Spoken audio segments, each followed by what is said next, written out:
Sir Topham Hatt sat in his office listening to the noise outside.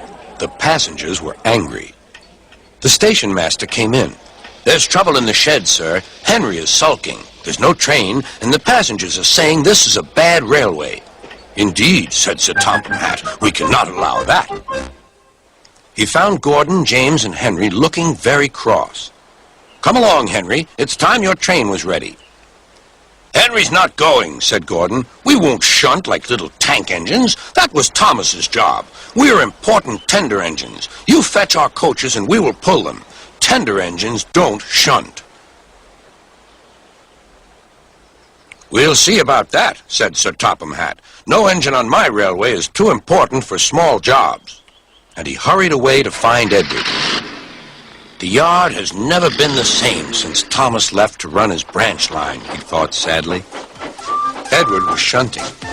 "Leave those freight cars, please, Edward," said Sir Topham Hatt. "I want you to push coaches for me in the yard." "Thank you, sir. That will be a nice change."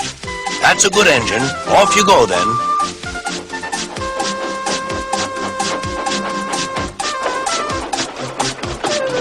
So Edward found coaches for the 3 engines, and that day the trains ran as usual.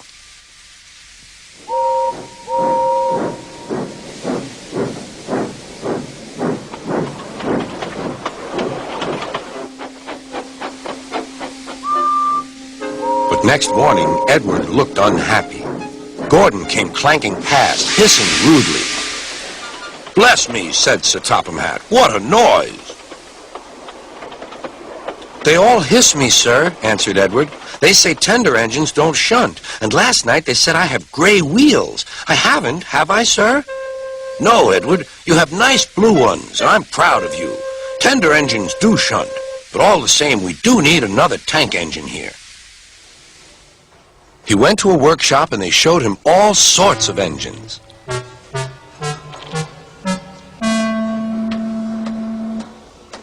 At last he saw a smart little green engine with 4 wheels.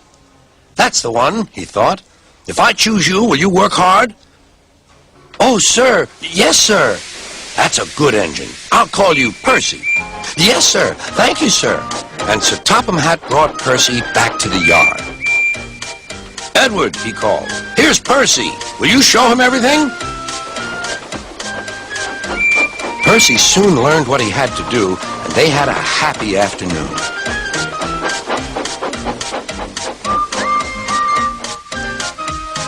Then Henry came by, hissing as usual. "Wheesh!" went Percy. Henry jumped and ran back to the shed. "How beautifully you wheeshed him," laughed Edward. "I can't wheesh like that." "Oh," said Percy, "that's nothing. You should hear them in the workshop. You have to wheesh loudly to make yourself heard." Next morning, Thomas arrived. "Sir Topham Hatt sent for me. I expect he wants help," he said to Edward. "Shh, shh, here he comes," replied Edward. "Well done, Thomas. You've been quick. Listen, Henry, Gordon, and James are sulking. They say they won't shunt like little tank engines. So I have shut them up, and I want you both to run the line for a while." "Little tank engines indeed," snorted Thomas. "We'll show them. And Percy will help too." "Oh, sir, yes, sir, please, sir," answered Percy. Edward and Thomas worked the main line, greeting each other as they passed by. Percy puffed along the branch line. Thomas was anxious about Annie and Clarabelle, but both driver and conductor promised to take care of them.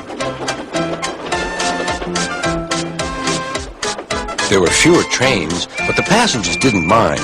They knew the 3 other engines were having a lesson. Gordon, James, and Henry were cold, lonely, and miserable. They wished now they hadn't been so silly.